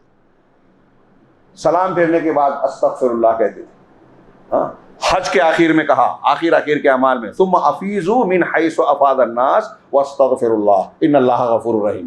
پھر جیسے لوگ پلٹتے ہیں افاضہ, طواف افاضہ کرنے کے لیے لوٹنے والا, پھر جیسے لوگ پلٹتے ہیں تم بھی پلٹو اور اللہ سے مغفرت استغفار کرتے جاؤ, یقینا اللہ بہت بخشنے والا اور رحم کرنے والا ہے. حج کے آخر میں یہ کہا. مجلس کے اختتام کی دعا سکھائی, سبحانک اللہم وبحمدک اشہد ان لا الہ الا انت استغفرک واتوب الیک. آپ کہیں مجلس میں بیٹھے ہیں, جب اٹھنے لگے تو آخر میں یہ دعا پڑھ لیں, کوئی غلطی ہوئی اللہ معاف کرے گا. مجلس کے اختتام پر آپ یہ دعا سکھا رہے ہیں جس میں تسبیح اور حمد ہے, توحید ہے, شہادت ہے, اور استغفار اور توبہ ہے. یہ ہماری زندگی کا اللہ کی بندگی ہی دینے کا بنیادی مقصد اس میں کھنچ جاتا ہے, سمٹ جاتا ہے. توحید اور توبہ, اللہ کی حمد و تعریف توحید سے جڑی ہوئی. مجلس کے اختتام پر یہ دعا سکھائی. رمضان کے اخیر میں لیلۃ القدر ہے, آخری عشرہ ہے, اس کے لیے جو خصوصی دعا اللہ کے رسول صلی اللہ علیہ وسلم نے بتائی, اللہم انک عفو تحب العفو فاعف عنی. پروردگار تو معاف کرنے والا ہے, معافی کو پسند کرتا ہے, لہذا تو مجھے معاف کر دے. اتنی زبردست بات. یہ رمضان کے اخیر میں دعائیں کرنا. اللہ کے رسول صلی اللہ علیہ وسلم معتکف ہو جاتے تھے, آخری عشرے میں لوگوں سے کٹ کر صرف اللہ کی عبادت, اور اس میں خوب دعائیں, توبہ, استغفار. آپ کے تہجد کی کیفیت سنتے ہیں آپ کہ سجدے میں رکوع میں لمبے لمبے کرتے تھے. آپ کے سینے سے ایسی آواز آتی تھی جیسے کہ ہانڈی کو کھولاتے ہوئے جب اس میں پانی ابلے تو آتی تھی. روتے تھے آپ ہچکیاں باندھ کر. نبی صلی اللہ علیہ وسلم کا مقام کیا ہے, کتنے اعلیٰ مقام کے ہیں. ہاں آپ کا کوئی گناہ نہیں تھا, لیکن اللہ کے دربار میں آپ ایسے روتے تھے. نمونہ دیا ہے ہم کو اور آپ کو. لہذا اس کو اختیار کرنا چاہیے. اعمال کے اخیر میں ہمیں اپنے توبہ استغفار, اعمال کے آخر میں توبہ استغفار کی ایک حکمت اہل علم نے یہ بھی بتائی ہے کہ اگر عمل میں کوئی کمی رہ گئی, سلام پھرتے ہی آپ استغفر اللہ کیوں کہہ رہے ہیں کہ عمل میں کمی رہ جائے گی. انسان بشر ہیں ہم, ہاں خوشو خضو میں عمل میں کچھ نہ کچھ کمی اگر رہ گئی ہے تو اللہ معاف کر دے. یہ جو خامی ہے اس کی تلافی کر دے, ہاں معاف کر دے, ہمیں بخشش کر دے, خامی کو دور کر دے. یہ تقاضا ہے عمل کے اخیر میں دعا اور استغفار کرنے کا. ہم رمضان کے آخری ایام سے گزر رہے ہیں, یہ ہمیں بھی اس کا لحاظ کرنا چاہیے. قرآن و حدیث کی ان تعلیمات کی روشنی میں جو چند میں نے بتایا, قرآن میں اللہ رب العالمین نے توبہ کا آرڈر دیا ہے. وَتُوبُوا إِلَى اللَّهِ جَمِيعًا أَيُّهَا الْمُؤْمِنُونَ لَعَلَّكُمْ تُفْلِحُونَ. سورہ نور کی مشہور آیت کہ اے سارے مومنوں سب مل کر اللہ کی طرف توبہ کرو, پلٹو تاکہ تم کامیاب ہو جاؤ, سب اکٹھا ہو کر. اور اسی طرح کہا یا ایھا الذین آمنوا توبوا الی اللہ توبۃ نصوحا, اے ایمان والو اللہ کی طرف سچی توبہ کرو, سچی خالص. حضرت عمر, حضرت ابن عباس, متعدد صحابہ تابعین سے پوچھا گیا الگ الگ روایتوں میں کہ توبۃ نصوح کسے کہتے ہیں, تو انہوں نے کہا اکثر و بیشتر کے الفاظ کا فرق سے یہی معنی ہے کہ ایسی سچی توبہ کہ بندہ جب توبہ کرے تو دل میں یہ پختہ ارادہ ہو کہ آئندہ یہ گناہ نہیں کروں گا, دوبارہ یہ گناہ نہ کرے. یہ توبہ توبۃ نصوح ہے. ہاں آدمی جب کر رہا ہے توبہ, سچی توبہ, آئندہ نہ کرنے کا ارادہ. یہاں ایک چیز اور بھی, انہی احکامات, انہی آرڈرز کے مقابلے کی روشنی میں علماء کہتے ہیں کہ گناہوں سے توبہ کرنا ہر مسلمان پر فرض ہے. فرض, سنت نہیں, فرض ہے. اللہ تعالیٰ نے آرڈر دیا توبو استغفرو, توبہ کرو, استغفار کرو. ہاں, اور دنیا اور آخرت کی ساری بھلائیاں اس سے جڑی ہے. فتنہ ٹالنا ہے تو توبہ کرو, بارش کمی رکی ہے تو توبہ کرو. نماز استسقاء میں اللہ کے رسول صرف توبہ استغفار کرتے تھے. ایک مرتبہ قحط تھا, بارش نہیں ہو رہی تھی, حضرت عمر فاروق منبر پر چڑھے اور صرف استغفار کیا, کوئی دوسری دعا کی نہیں, کوئی دوسری دعا نہیں کی. تو ایک صحابی نے پوچھا کہ آپ نے صرف استغفار کیا؟ تو حضرت عمر بن خطاب نے کہا کہ میں نے اللہ کی رحمت کو اس کے راستے سے مانگا ہے, جو اس کا راستہ ہے ملنے کا وہی مانگا ہے, ہم دوسرے راستوں سے مانگتے ہیں. کہا وہ کیسے؟ کہا قرآن میں اللہ نے کہا استغفروا ربکم انہ کان غفارا، تم اپنے پروردگار سے مغفرت طلب کرو، وہ بہت بخشنے والا ہے، غفار ہے۔ یرسل السماء علیکم مدرارا، تم پر موسلادھار بارش برسائے گا، ویمددکم باموال وبنین، اور تمہاری مدد کرے گا مال دے کر، اولاد دے کر۔ اولاد چاہیے استغفار کرو، مال چاہیے استغفار کرو۔ وَيُمْدِدْكُمْ بِأَمْوَالٍ وَبَنِينَ وَيَجْعَلْ لَكُمْ جَنَّاتٍ وَيَجْعَلْ لَكُمْ أَنْهَارًا، اور تمہارے لیے باغات دے گا اور تمہارے لیے نہریں جاری کرے گا۔ حضرت حسن بصری کے پاس ایک شخص آیا، بیمار ہوں، ایسا ایسا معاملہ ہے، کہا استغفار کرو۔ ایک آیا قرضہ بہت ہے، کہا استغفار کرو۔ ایک آیا اور تو کسی شاگرد نے کہا کہ بیماریاں الگ الگ، دوا سب کو ایک ہی دے رہے ہیں آپ؟ تو کہا یہ قرآن کی آیت پڑھی، دیکھیے اللہ تعالیٰ نے استغفار کے یہ فائدے بتائے ہیں، بارش ملے گی، اولاد ملے گی، باغات ملے گے، ہاں مال ملے گا، یہ چاہیے تو استغفار کرو، توبہ استغفار کیجئے، گناہوں سے توبہ کیجئے، مصیبتیں ٹلے گی۔ اگر کوئی مصیبت ہے، ہمارے بچے گرفتار ہو رہے ہیں، ہمارے گھر پر بلڈوزر چل رہے ہیں، فلسطین پر آگ برس رہی ہے، بچے بوڑھے جو ہیں مظلومیت کے شدید شکار ہیں، ان کو ٹالنا ہے تو سب سے اہم ہے توبہ کریں۔ توبہ کریں شرک سے، توبہ کریں بدعات سے، توبہ کریں اپنے دوسرے کاموں، دوسرے گناہوں سے، سودی لین دین سے، حرام کاموں سے جن سے اللہ ناراض ہوتا ہے۔ جو اللہ کہہ رہا ہے کہ سودی لین دین نہیں چھوڑو گے تو جنگ کا اعلان کر دو، توبہ کیجئے، جنگ کا اعلان ختم کیجئے اللہ سے۔ اللہ سے جنگ کا اعلان کر کے کون جیتے گا؟ ہاں بڑے بڑے فرعون اور نمرود چلے گئے۔ اس کا نتیجہ یہ تھا، یہ تعلیمات جو میں نے عرض کی، کچھ روایتیں پیش کی، کچھ قرآن کی آیتیں۔ اللہ اہل علم نے کہا توبہ، چھوٹا گناہ ہو یا بڑا، کسی چھوٹے گناہ کو چھوٹا مت سمجھیے، چھوٹے پر اصرار کرنے سے وہ بڑا ہو جاتا ہے۔ توبہ کیجیے، چھوٹا ہو یا بڑا۔ جس کی توبہ نہ کی جائے اور جس کی جائے تو نہ کرنے والا معاف نہیں ہوگا، جس کی جائے معاف ہو جائے گی۔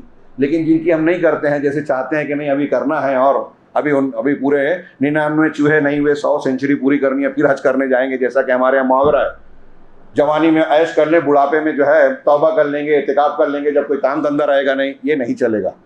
جو ایسا سوچتے ہیں وہ اپنے آپ کو دھوکہ دے رہے ہیں، اور اللہ رب العالمین کو کوئی بیوقوف بنا سکتا ہے، دھوکہ دے سکتا ہے۔ یہ منافقین کی روش ہے، شیطان کا فریب ہے، لہذا اس دھوکے میں نہیں آنا چاہیے۔ اتنا پسندیدہ عمل ہے اور ایسی تعلیم ہے اللہ اور رسول اللہ صلی اللہ علیہ وسلم کی۔ میں نے کہا کہ فرض ہے یہ، اب اس کی کچھ شرطیں ہیں۔ اگر اللہ کے حقوق سے متعلق کوئی گناہ ہمارا اور آپ کا ہے تو اس کی 3 شرطیں ہیں۔ یہ اکثر علماء نے کہا، علامہ نووی نے ریاض الصالحین میں بیان کیا۔ 3 شرطیں کیا ہیں کہ آپ گناہ کو ترک کریں۔ نمبر 1، دارو پی رہے ہیں اور بول رہے ہیں کہ میں توبہ کر رہا ہوں، گناہ کر ہی جا رہے ہیں، تو پہلے چھوڑنا، گناہ کو چھوڑنا۔ دوسرے، اس پر شرمندہ ہونا، نادم ہونا۔ ایک روایت میں الندم هو التوبہ، ندامت ہی توبہ ہے، سچی ندامت۔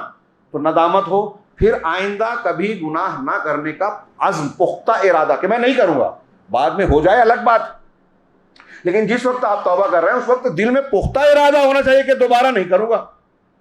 یہ اللہ کے حقوق سے متعلق ہے۔ لیکن اگر کسی آدمی سے متعلق حق ہے کہ آپ نے کسی کو گالی دی ہے، دل دکھایا ہے، مال اس کا کھایا ہے، ہڑپ کر بیٹھ گئے ہیں، دے سکتے ہیں نہیں دے رہے ہیں، ٹال رہے ہیں، اس کے ساتھ ظلم کیا، اپنے بہن کا حصہ مار لیا، بھائی کو ظلم کیا، تو اس کی توبہ اس وقت ہوگی جب آپ اس بھائی سے، اس بہن سے، اس تعلق والے یا اس کاروباری سے اپنا معاملہ صاف کریں، لین دین کلیئر کریں۔ نہیں دے سکتے، معافی مانگیے، تصفیہ کیجیے، مانگیے ضرور قیامت کے دن، ورنہ آپ کی نیکیاں وہ لے جائے گا۔ حقوق العباد چھوٹے گا نہیں۔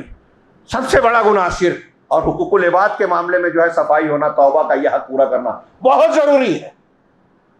یہ توبہ کی شرائط ہیں، اس کے بغیر توبہ قبول، اور میں نے کہا یہ فرض ہے۔ اب اس کی اہمیت اور احکام کو دیکھتے ہوئے اللہ کے نبی صلی اللہ علیہ وسلم نے جس معاشرے کی تشکیل کی تھی، جو تربیت کی تھی صحابہ کرام، اس پر آپ نگاہ ڈالیے تو دیکھیے توبہ کرنے اور سچی توبہ کرنے کے کیسے کیسے نمونے۔ ہاں، 2 الگ الگ روایتیں ہیں، جوہینہ کی عورت اور غامدیہ کی، لیکن لگتا ہے کہ دونوں ایک ہی ہے، کیونکہ غامد جو ہے جوہینہ کا ہی ایک شاخ تھی، اس کی ایک روایت ہے۔ اس سے پہلے اللہ کے نبی صلی اللہ علیہ وسلم کے پاس ایک صحابی آئے، معیذ اسلمی۔ آپ نے یہ روایت سنی ہے، میں اپنے الفاظ میں مختصراً بیان کر رہا ہوں کہ معیذ اسلمی آئے اور آپ کے سامنے کہا کہ اللہ کے رسول اصبت حدًا طہرنی یا رسول اللہ، میں حد کو پار کر گیا، اللہ کے رسول مجھے پاک کیجیے۔ کہا کیا ہوا؟ ہاں میں نے زنا کر لیا ہے۔ کہا ویحک اذهب فاستغفر اللہ، ارے تمہارا برا ہو، جاؤ اللہ سے معافی مانگ لو۔ اسلامی عدالت میں یہ غور کیجئے کہ اگر کسی نے مقدمہ دائر نہیں کیا تو بلا وجہ سزا نہیں دی جائے گی۔ کوئی شکایت کرتا ہے تو پھر پروسیجر پر عمل ہوگا، مقدمہ چلے گا، گواہ دیکھے جائیں گے۔ اب یہاں تو کسی نے آ کے شکایت کی نہیں تھی، یہ صاحب معاملہ تھے، خود گنہگار تھے، آ کے خود کہہ رہے کہ میں نے جو ہے حد پار کر دی، حد قائم کیجئے، پاک کیجئے۔ ہاں جاؤ توبہ کر لینا، کوئی گواہ تو ہے نہیں، مقدمہ تو ہے نہیں۔ انہوں نے پھر سامنے آئے گا، 4 مرتبہ بار بار سامنے آ کر کہا۔ اللہ کے رسول صلی اللہ علیہ وسلم نے صحابہ سے اور ان کی قوم کے لوگوں سے پوچھا، اب ہی جنہ کہ پاگل تو نہیں ہے نا؟ کہا نہیں نہیں ٹھیک ٹھاک ہے۔ کہا اس وقت نشے میں تو نہیں ہے نا؟ کہا نہیں ٹھیک ہے۔ اس کا مطلب پاگل ہوتے نشے میں ہوتے تو بات مانی نہیں جاتی، نشے کی طلاق بھی نہیں پڑتی، صحیح مسئلہ یہی ہے۔ تو کہا آپ پاگل نہیں ہیں، نشے میں نہیں ہے تو ٹھیک ہے، ان پر حد جاری کیجیے۔ اس کے بعد اللہ کے رسول صلی اللہ علیہ وسلم صحابہ کرام کے 2 روز کے بعد حد جاری ہوئی، رجم ہوئے، مر گئے، اپنے آپ کو سزا کے لیے پیش کیا۔ اللہ کے رسول صلی اللہ علیہ وسلم نے صحابہ سے کہا کہ ماعز کے لیے مغفرت طلب کرو، ان کے لیے دعا کرو، غفر اللہ لمعز بن اسلم۔ صحابہ نے کہا، اور اللہ کے رسول نے کہا کہ انہوں نے ایسی توبہ کی ہے، ایسی توبہ کی ہے کہ اگر ایک امت میں، ایک جماعت میں اسے تقسیم کر دیا جائے تو سب کے لیے کافی ہو جائے، بخشش ہو جائے۔ اس کے فوراً بعد اسی روایت میں، بخاری مسلم کی ایک روایت میں الفاظ ہے کہ اس کے بعد ایک عورت آئی، غامدیہ، اس نے بھی یہی کہا اللہ کے رسول مجھ پر حد جاری کیجیے۔ آپ نے کہا جاؤ، تھوڑی دیر کے لیے سوچئے، ایک عورت ہے، وہ خود آگے کہہ رہی ہے میں نے زنا کیا۔ اور یہاں ایک اور اہم پوائنٹ شاید بعد میں بھول جاؤں، حضرت ماعز اسلمی کے معاملے میں دیکھیے، حضرت غامدیہ کے مسئلے میں دیکھیے، دونوں معاملے میں اللہ کے رسول صلی اللہ علیہ وسلم نے سیکنڈ پارٹی کے بارے میں سوال بھی نہیں کیا، تحقیق بھی نہیں کرائی، جو سامنے آیا اس کو سزا دے دی، گریز میں نہیں پڑے۔ اور ہمارے ہاں چلتے پھرتے عوامی سطح پہ لوگ ایک دوسرے کے گھروں میں جھانکنے کی کوشش کرتے ہیں، جھوٹی خبر بھی مل جائے تو پھیلا دیتے ہیں۔ یہ کوئی چھوٹا گناہ نہیں ہے، حد قذف اس قسم کا الزام لگانا جرم ثابت ہوگا تو 80 کوڑے مارے جائیں گے، اسلامی عدالت میں سورہ نور میں حکم ہے۔ تو حضرت غامدیہ ایک عورت ہے، انہوں نے کہا اللہ کے رسول حد جاری، کہا جاؤ تم ایسا کر لو۔ اللہ کہتے ہیں کہ کیا ماعز کی طرح آپ مجھے بھی ہٹانا چاہتے ہیں، واپس بھیجنا چاہتے ہیں؟ اللہ کی قسم مجھے صاف کیجئے، پاک کیجئے، میں نے گناہ کیا ہے۔ ایک عورت، ایک تو گناہ کا کرنا، اور یہ جانتی ہے کہ شادی شدہ تھی اور زنا کرنے کا اعتراف کیا تو ثابت ہو گیا تو مجھے رجم کیا جائے گا، مار ڈالا جائے گا۔ ایک پہلو یہ ہے۔ اور ایک عورت یا مرد کو یہ سوچئے، آج ہمارے سماج میں اگر ہم یہ سوچیں کہ یہ ہمارا ایسا کوئی چھپا ہوا گناہ دنیا کے سامنے آئے تو ہماری کیا بنے گی؟ اور پھر ایک عورت، وہ بھی آج کے جیسا آزاد اور آوارہ معاشرہ نہیں تھا، کیسا سماج تھا وہ نیکوں کا، نیک لوگوں کا۔ اس میں ایک خاتون آ کے جرت سے کہہ رہی ہیں عدالت نبی میں کہ میں نے گناہ کیا ہے، مجھ پر حد جاری کر کے مجھے پاک کیجئے۔ تو جب کئی مرتبہ اصرار کیا، اللہ کے رسول نے لوگوں سے پوچھا کیا بات ہے؟ کہا اللہ کے رسول وہ جو ہے حاملہ ہے، زنا کی وجہ سے حاملہ ہے، انہا حبلہ من الزنا۔ تو کہا ٹھیک ہے، اگر ایسا ہے تو اسے بھیجو، اس کے بچے نے گناہ نہیں کیا ہے، جب بچے کی ولادت ہو جائے تب آئے کہنا۔ اب غور کیجئے، ایک بچہ پیٹ میں ہے، اس کے ساتھ وہ آئی ہیں، اور اس کے بعد جب بچے کی ولادت ہوتی ہے تو ایک عورت یہ سوچے گی کہ اب میں بچے کے لیے جی جاؤں، میرا یہ بچہ معصوم ہے، ایسا ہے، ماں کی ممتا اس پر کیسے نچھاور ہوتی ہے۔ لیکن بچے کو گود میں لے کر آتی ہے، کہتی ہے اللہ کے رسول بچہ پیدا ہو گیا ہے، مجھ پر سزا کا دیجیے۔ کیسے لوگ تھے، اللہ کا ڈر تھا، توبہ کی ہی اہمیت کہ اللہ کے سامنے داغدار ہو کے ہم کو نہیں جانا ہے، یہی صفائی ہو جائے۔ لوگ کہیں گے جان جائے گی، بچے کی محبت بھی قربان۔ عورت یہ خاتون ہمارے لیے توبہ میں نمونہ ہے۔ کہا اللہ کے رسول پاک کیجئے۔ مجھے یاد پڑتا ہے کہ صحیح مسلم میں یہ بھی ہے کہ اللہ کے رسول نے کہا کہ ابھی اس کی غذا اس سے جڑی ہوئی ہے، اس کے سینے سے، تم جاؤ جب بچہ کھانے لگے تب آنا۔ بعض روایتوں میں ہے کہ ایک آدمی کو ذمہ دار بنا دیا اور پھر ان کے بارے میں حکم دیا، لیکن اس میں ہے کہ اللہ کے رسول واپس گئی، کچھ دنوں بعد آئی، کہا اللہ کے رسول دیکھیے روٹی کھا رہا ہے، اناج کھانے لگا، اب مجھ کو سزا دے دیجیے۔ خود اعتراف کیا تھا عدالت میں۔ اگر وہ کہہ دیتی بچے کی ولادت کے بعد کہ یا بچے کے لیے جینا ہے، کہہ دیتی کہ اللہ کے رسول میں نے جھوٹ بولا ہے، بچ جاتی، چھوٹ جاتی۔ بچے کی ولادت کے بعد اس کے اور بھی موقع ملا، اگر وہ کہہ دیتی کہ میں نے نہیں کیا ہے گناہ، میں نے جھوٹ بولا تھا، بچ جاتی، جان چھوڑ دی جاتی، کوئی آپ کے خلاف گواہ نہیں تھا ان کے خلاف، لیکن اپنے بات سے ہٹی نہیں، قائم رہی، اور بالآخر ان کو اللہ کے رسول نے حکم دیا کہ ان کے اوپر کپڑا باندھا جائے، رجم کیا جائے، اور مر گئی۔ اللہ کے رسول صلی اللہ علیہ وسلم، خالد بن ولید، ایک روایت میں کہ حضرت خالد بن ولید نے پتھر مارتے وقت ان کے خون کا چھینٹا آ گیا ان کے اوپر، برا بھلا کہہ دیا۔ اللہ کے رسول نے کہا کہ خالد اس کو تم برا بھلا کہتے ہو، اللہ کی قسم اس نے ایسی توبہ کی، ایسی توبہ کیا کہ اگر مدینہ کے 70 لوگوں میں بانٹ دی جائے سب کی بخشش ہو جائے، سب کو کافی ہو جائے۔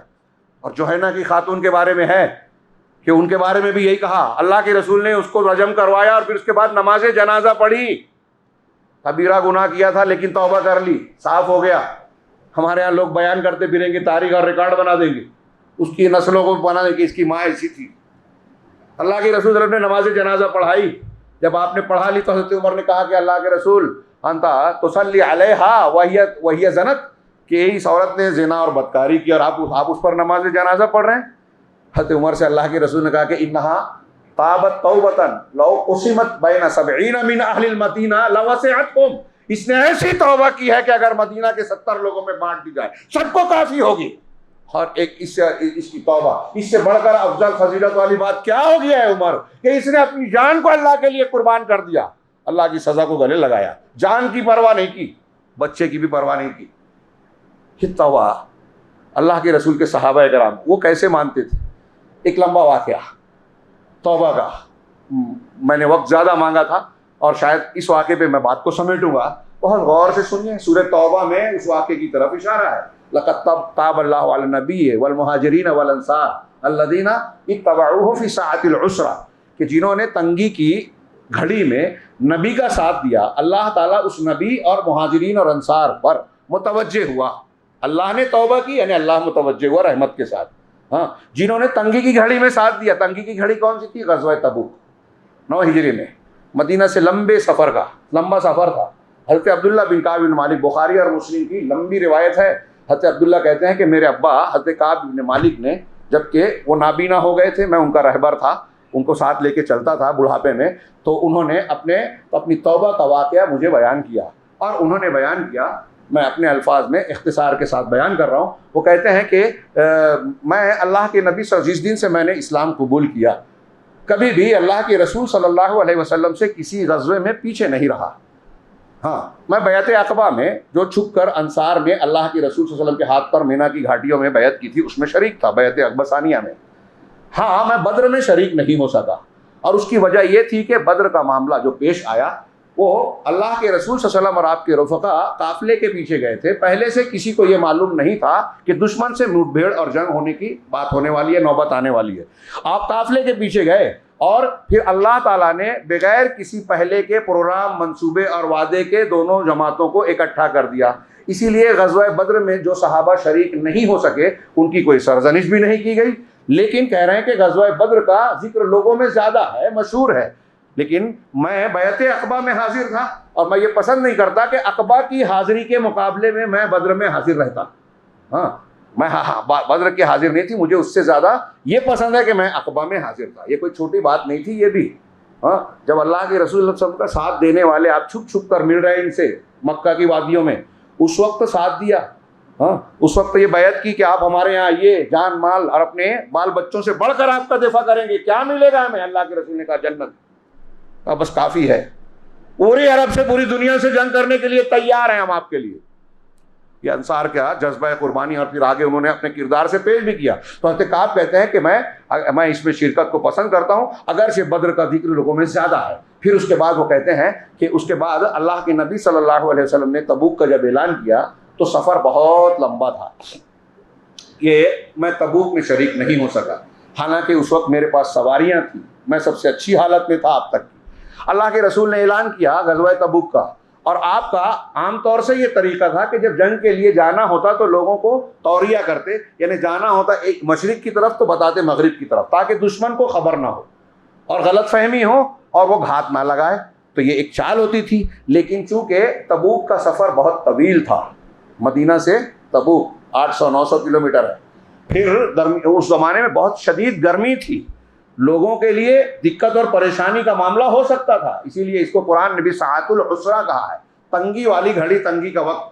چنانچہ نبی کریم صلی اللہ علیہ وسلم نے تبوک کے موقع پر توریے سے کام نہیں لیا، جس طرف جانا تھا، جتنا لمبا سفر تھا، لوگوں کو واضح طور سے صاف صاف بتا دیا کہ ہمیں یہ سفر کرنا ہے، تبوک جانا ہے، ایک تو لمبا سفر، گرمی کا موسم، اور مقابل بھی جو ہے وہ اہل کتاب کی بڑی بادشاہت ہے، بہت بڑی طاقت ہے، لہٰذا اس لیے آپ نے صحیح بتا دیا تاکہ صحابہ کرام پوری تیاری کریں۔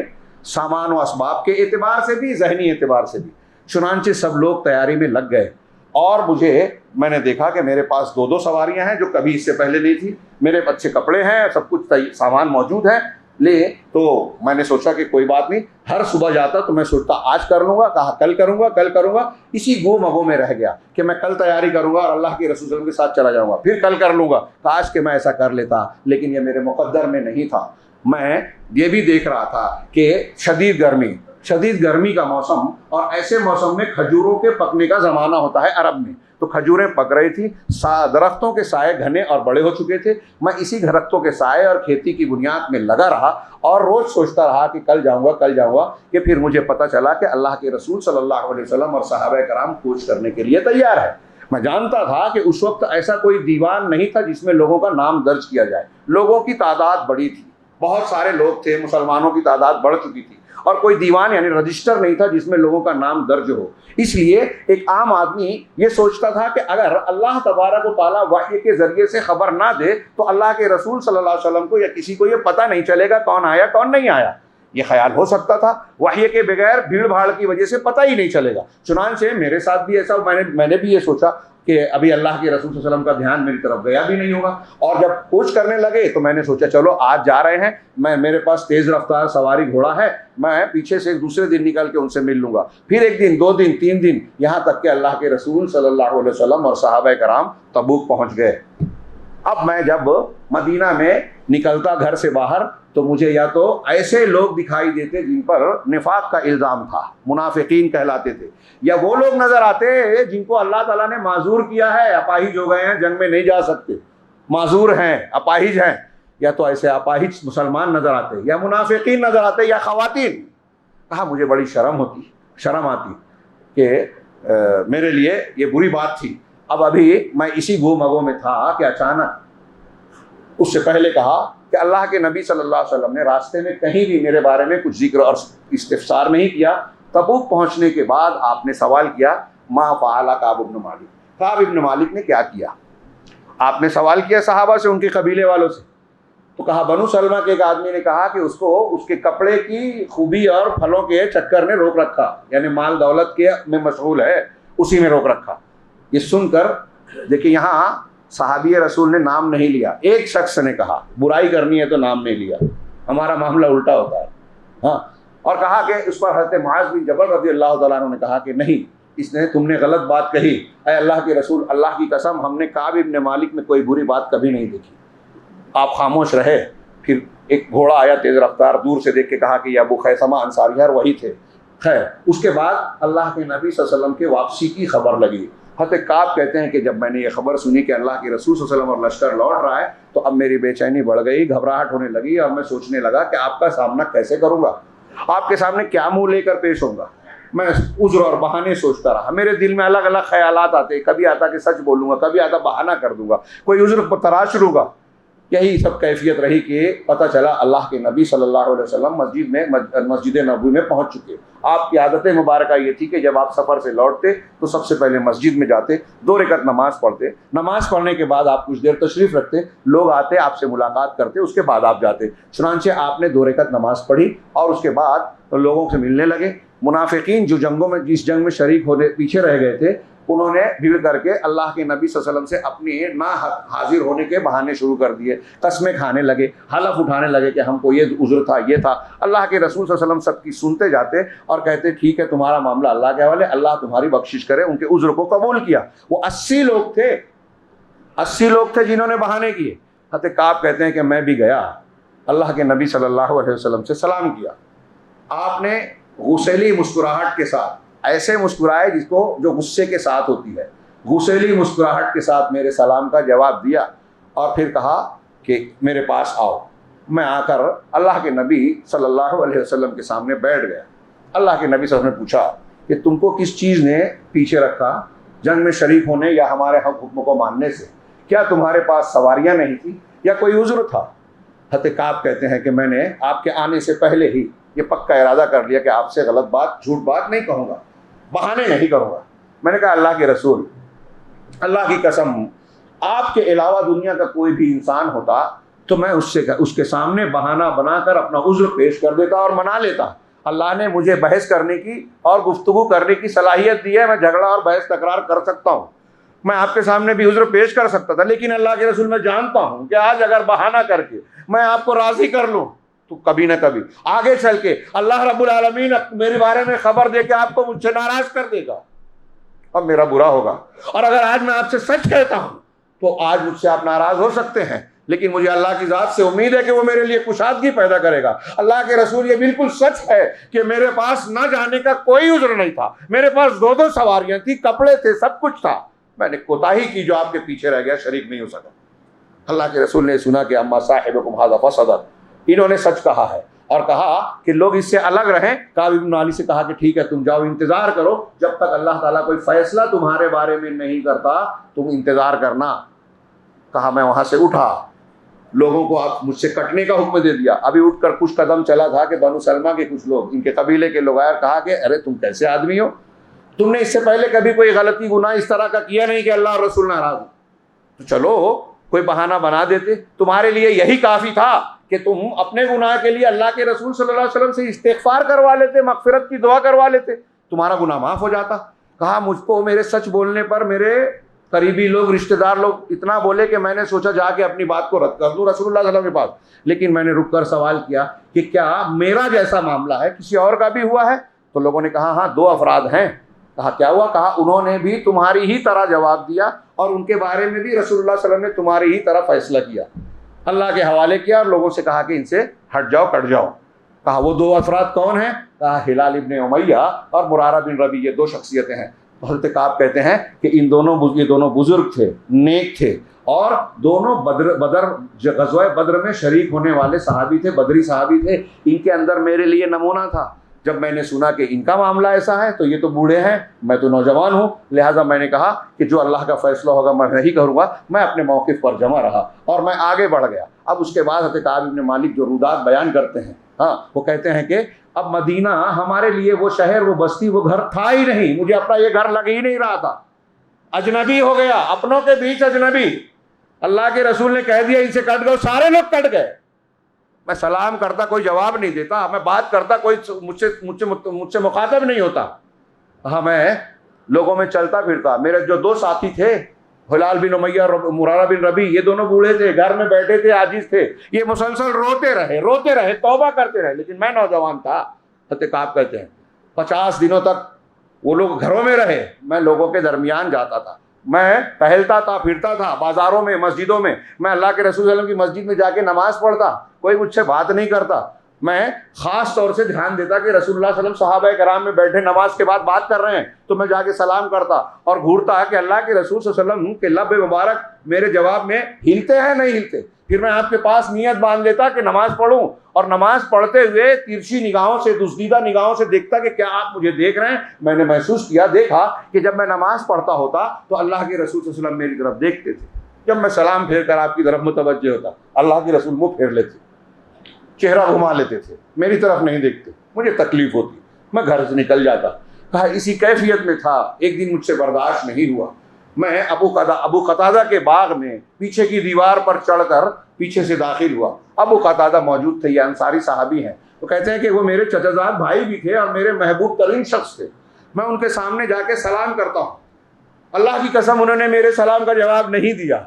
میں نے ان سے کہا میں تمہیں اللہ کا واسطہ دیتا ہوں، بتاؤ کیا اللہ اور رسول کو میں پسند نہیں کرتا، میں ایمان نہیں رکھتا۔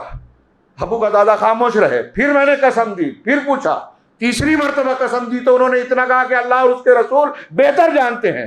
ان کا یہ جواب سننا تھا کہ میری آنکھوں سے آنسو بہنے لگے، اور اسی حالت میں جیسے گیا تھا ویسے واپس باہر نکل گیا۔ ابو قتادہ نے بات، آپ دیکھ رہے ہیں اللہ کے رسول صلی اللہ علیہ وسلم نے کہا کہ ان سے کوئی تعلق نہیں ہے، سگے رشتہ دار بات کرنا بند کر دیا، سلام کا جواب نہیں دے رہے۔ جب جڑنے کے لیے کہا جڑ گئے، کٹنے کے لیے کہا کٹ گئے، یہ ہے اطاعت۔ پھر ابھی کہتے ہیں حضرت کعب بن مالک کہ یہی کیفیت تھی، میں پریشان رہا کہ ایک دن بازار سے گزرتا ہوں، بازار میں گزرتا ہوں تو دیکھتا ہوں کہ ایک نبطی شخص آیا جو غلہ بیچنے کے لیے بازار میں آیا تھا مدینہ کے۔ وہ لوگوں سے پوچھتا ہے کہ کون ہے جو بتائے کہ کعب بن مالک کون ہے، مجھے کعب بن مالک کی طرف رہنمائی کرے۔ کہا لوگ میری طرف اشارہ کرنے لگے، مجھے دیکھا، وہ شخص آیا اور کہنے لگے کعب بن مالک آپ ہی ہیں؟ کہا ہاں۔ کہا مجھے اس نے ایک خط تھمایا، میں پڑھا لکھا تو تھا، خط کھولا دیکھا تو غسان کے بادشاہ کی طرف سے تھا، اور اس میں لکھا تھا کہ میں نے سنا ہے کہ تمہارے ساتھی نے تمہارے ساتھ بہت زیادتی کی ہے، تم ذلت کے مقام کے لیے نہیں ہو، تمہارا مقام عزت والا ہے، تم بستی چھوڑ کر میرے پاس آ جاؤ، مدینہ چھوڑ کے یہاں آ جاؤ، میں تمہارا ساتھ دوں گا، تم کو حق دلاؤں گا، عزت دلاؤں گا۔ ایک صحابی سے ایک بادشاہ کہہ رہا ہے رسول کا ساتھ چھوڑ کے میرے پاس آ جاؤ۔ ہاں، کوئی آج کا زمانہ تو تھا نہیں کہ بک جاتے، دنیا کی کوئی بادشاہت کسی صحابی کے ایمان کو خرید نہیں سکی، ان کے ضمیر کو نہیں خریدی، ایسے بیسیوں مثالیں ہیں۔ آدھی سلطنت دینے کا عبداللہ بن حذافہ سے وعدہ کیا تھا عیسائی بادشاہ نے، کہا ہمارا مذہب مان لو آدھی سلطنت دے دوں گا، کہا پوری بھی دے دے تو نہیں مانتا، سولی پہ چڑھا دوں گا، کھولتے پانی میں ڈال دوں گا، کہا ایک ہی جان ہو کیا، کئی جانیں ہوتی دے دیتا، نہیں مانتا، جان لے لے، مان لے لے، سب کچھ لے لے، ایمان نہیں دیں گے۔ ہم تکوں میں جو ہے اپنا ایمان اور ضمیر بیچ دیتے ہیں، آج کے زمانے کے مسلمان ایسے ہیں، ہم سبق لیجئے۔ حضرت کعب ابن مالک رضی اللہ عنہ کہتے ہیں خط کو پڑھا، کوئی لمبا غور و فکر سوچ بچار نہیں کیا کہ ارے مدینہ میں تو یہ حالت ہے، چلو بادشاہ کے پاس عیش و عشرت ملے گی، انعام ملے گا، قربت ملے گی، نام ملے گا، نہیں، کہا میں نے وہ خط پڑھا اور کہا کہ یہ بھی ایک آزمائش ہے، فوراً سامنے ایک تنور جل رہا تھا، لے جا کے آگ میں ڈال دیا، یہی جواب تھا ان کا۔ ہاں، کہا ابھی یہی کیفیت تھی کہ اچانک 40واں دن جب گزرا تو میں نے دیکھا کہ اللہ کے رسول صلی اللہ علیہ وسلم کا ایلچی اور قاصد میرے پاس آ رہا ہے، اور پہنچتے ہی کہا کہ کعب ابن مالک مجھے اللہ کے رسول صلی اللہ علیہ وسلم نے بھیجا ہے، اور اللہ کے رسول آپ کو حکم دے رہے ہیں کہ آپ اپنی بیوی سے الگ ہو جائیے۔ پوچھا کیا طلاق دے دو؟ اعتراض نہیں کیا، سوال نہیں اٹھایا کہ کیوں بیوی سے بھی الگ ہو جاؤں، ہاں بات سمجھ میں نہیں آتی، میرے ساتھ کون رہے گا، ایسا کوئی سوال نہیں کیا جیسے ہم پوچھتے ہیں کہ حدیث ایسے کیوں، سمجھ میں نہیں آتی، کیوں اس پر عمل کریں، بہن کو اتنا حق کیوں دے، بھائی کو اتنا کیوں دے، ہماری سمجھ میں نہیں آتا، صحابہ کرام کو سمجھ میں آتا تھا۔ اللہ کے رسول نے کہا ہے کہ طلاق دینا ہے، اور اگر کہتے کہ ہاں تو دے دیتے، لیکن انہوں نے کہا کہ نہیں، اللہ کے رسول نے طلاق کے لیے نہیں کہا، صرف یہ کہا ہے کہ تم الگ ہو جاؤ، ان سے قریب نہ ہو، ان کو الگ کر دو۔ حضرت کعب نے کہا ٹھیک ہے، بیوی کے پاس آئے اور کہا کہ اپنے ماں باپ کے پاس چلے جاؤ یہاں تک کہ اللہ اس معاملے میں کوئی فیصلہ کر دے۔ کہا یہی حکم اور آرڈر اللہ کے رسول صلی اللہ علیہ وسلم نے میرے دو ساتھیوں کے لیے بھی دیا، ہلال ابن امیہ، مرارہ بن ربیع کے لیے، لیکن ہلال ابن امیہ کی بیوی ان کے پاس گئی اللہ کے رسول صلی اللہ علیہ وسلم کے پاس اور کہا کہ اللہ کے رسول، ہلال کی حالت بہت خراب ہے، ایک تو وہ بہت زیادہ بوڑھے ہیں، کوئی اپنا کام کر نہیں سکتے، لہذا ان کو خدمت کی ضرورت ہے، کیا آپ مجھے اجازت دیتے ہیں کہ میں ان کے کام کر دوں؟ اور ویسے بھی جس دن سے وہ یہ معاملہ ہوا ہے مسلسل رو رہے ہیں، مسلسل روتے جا رہے ہیں، توبہ کر رہے ہیں۔ اللہ کے رسول صلی اللہ علیہ وسلم نے کہا کہ ٹھیک ہے، تم کو اس کی اجازت تو دی جا رہی ہے، لیکن دیکھو تمہارا ان کا جسمانی تعلق نہ ہو۔ کہا اللہ کے رسول ان کو اس کی طاقت ہی نہیں ہے، وہ حرکت ہی نہیں رکھتے، اتنے بوڑھے ہو چکے ہیں، یہ کام کر بھی نہیں سکتے۔ ٹھیک ہے تم کر سکتے ہو۔ حضرت کعب کہتے ہیں کہ جب یہ پتہ چلا تو میرے گھر والوں نے آگے کہا کہ تم بھی اللہ کے نبی صلی اللہ علیہ وسلم سے اجازت طلب کر لو، تم کو اجازت دے دیں گے جیسے ہلال ابن امیہ کو دیا ہے۔ کہا ہلال ابن امیہ بوڑھے آدمی ہیں، ان کو ضرورت ہے اور بہت عمر والے ہیں، میں نوجوان ہوں، مجھے اس کی ضرورت نہیں، میں نہیں جانتا کہ اللہ کے رسول صلی اللہ علیہ وسلم کے پاس اگر اجازت لینے جاؤں تو آپ کیا جواب دیں گے، لہٰذا میں یہ نہیں کروں گا۔ کہا اسی کیفیت سے ہم دو چار رہیں، اور ہماری وہی کیفیت تھی جو اللہ تبارک و تعالیٰ نے قرآن مجید میں بیان کیا ہے کہ وضاقت علیہم الارض ضاقت علیہم الارض بما رحبت، کہ زمین اپنی کشادگی کے باوجود ان پر تنگ ہو گئی اور خود ان کے نفس ان پر تنگ ہو گئے۔ تب اللہ تعالیٰ نے تینوں کی توبہ قبول کی۔ حضرت کعب کہتے ہیں کہ اب یہی کنڈیشن تھی، 50ویں رات کی صبح فجر کی نماز میں نے اپنے گھروں میں سے ایک گھر کی چھت پر پڑھی فجر کی نماز، اور نماز کے بعد میں غمگین حالت میں اسی فکر میں ڈوبا ہوا تھا، اسی کیفیت میں تھا جو قرآن نے بیان کیا کہ زمین ہمارے لیے اجنبی ہو گئی۔